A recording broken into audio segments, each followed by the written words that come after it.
Okay, so I've already posted a video about this, but I wanted to go back and go and post another one because actually this is quite an incredible picture. It was taken February 2023, so recent, very recent, in New Mexico. In New Mexico, and if you look clearly, there's a quite a large object behind the moon. And do I think this is coincidental? I don't think this is coincidental. Matter of fact, I think they use what I call the fake moon, fake sun. I think they use that to try to obfuscate these things, hide these things upon other techniques that they like to use. They used to do a lot of chemdrilling. They stopped that. Seems like they're starting to do that again, which I hope they don't start to do that again because it's really not good for the environment. Because all that stuff comes down into the water, into the air we breathe. If you spray metal particulates in the air, it comes down. So that's the reason. They'll say it's for cloud seeding and whatnot, but I really think the real reason is to hide things just like this right here. Oh, not right. So let's see. Okay, so yeah, there's another picture of it. Clearly, and you know, I go in there and I will go in there and edit it, or I'll go and edit and try to with the brightness and contrast, and you can pull things out when you do things like that. Sometimes you can pull things out that are hidden behind clouds even. So I didn't have to do that with this one or anything, but if I did edit this one, I could really make that object pop out a lot more, and you could really see it much more already, which is actually quite a big planet. I'm going to call it. The only thing I know of big and round that's in the sky are planets, and that say that would qualify right there. And that is well, it's quite large in reference to anything else we have in the sky. And so if you have a big object like this near Earth, in Earth's orbit, what's going to happen? Well, it's going to perturb Earth's orbit. It's going to put a wobble in Earth's orbit. And if there's a wobble in Earth's orbit, then the climate is going to change.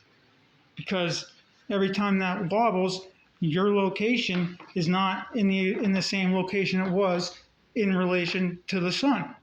And if that changes, it's going to put you in a different climate zone. And that's what's going on here. And you see these swings, sort of, so you see these swings and everything. And that's what we have been seeing and are seeing.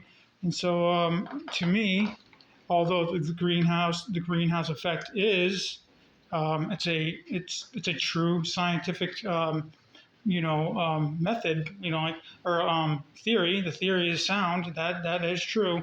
If you put up enough greenhouse gases, it'll trap in and warm. Yes, that's true. That will happen. But is that the only cause of things going on today? No, I don't think so. I don't even think it's the main cause. I think this I think this thing is the main cause, because obviously if you have something that large, and actually it's actually said this thing is much bigger than that actually. So if it's that big already, it's actually quite large and it's quite dense is what it's said. It's made of iron ore and whatnot. The Bible talks about it, wormwood. The Hopi Indians refer to it as the Red Kachina, or the Destroyer, because of what it does. Basically what it does is, if it comes too close to the Earth, which it has in the past, in Earth's history, there have been 4 to 5 different pole shifts, magnetic pole reversals, when the North and the South Pole flip. And when that happens, it basically destroys everything on the planet in one event. Basically, that's what we're talking about here. I mean, that's so science, right? And that it's a fact that has happened on Earth 4 or 5 times in its past, and it looks like it may potentially be happening again, actually, depending on how close this thing comes.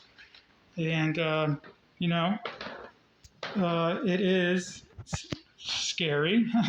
When I first found out about this stuff in July 2016, I set out to disprove it. I set out to what's the word? Oh, debunk it. I was going to debunk it. That's what I was going to do. And, well, the exact opposite thing happened. Actually, I didn't debunk it at all. All I did was show that actually a lot of this stuff's true. And matter of fact, there's a lot more than I even realized, even had any clue what's going on up there. Way, way more than I realized. So, you know, this is a very, very interesting shot because, you know, you really, they whoever it is, us, them in the skies, whoever these craft, I don't know who it is, they go through a lot of effort to hide this. So make no mistake about it, they are trying to hide it. They absolutely are. And they go through a lot of effort to try to hide it. So, you know, what I'm trying to do is just, you know, make people think that things aren't always exactly the way they told us. Matter of fact, they're a lot different than what they told us. And I've been learning that over the past 7 years now, since 2016, because before that I was not into any of this stuff whatsoever. But when I first saw a video of two suns, it was quite scary, and I was like, I'm going to debunk that.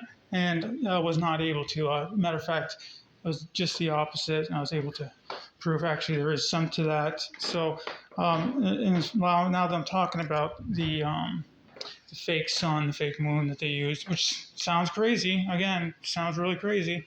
But this stuff is so crazy that I couldn't make it up myself. If I could, I'd be, you know, writing amazing books or something.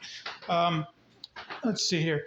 And so the reason they would need this fake moon and fake sun, and I don't know who built it, I don't know how it's there or whatnot, but because this object here has several other planetary objects with it, its own mini solar system. And so there are going to be times that the sun, there would be an unexpected eclipse, or one of these things would be visible, or it's going to block out light, or things aren't going to be in the right place.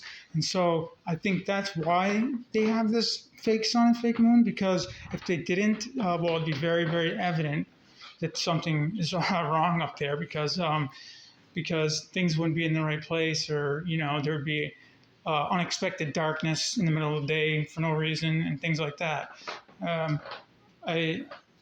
We can already see it now, actually, because recently I've seen the moon setting, and it's setting very far north. Very far north. It's not setting west. It's setting northwest to north even. It's quite far off, honestly.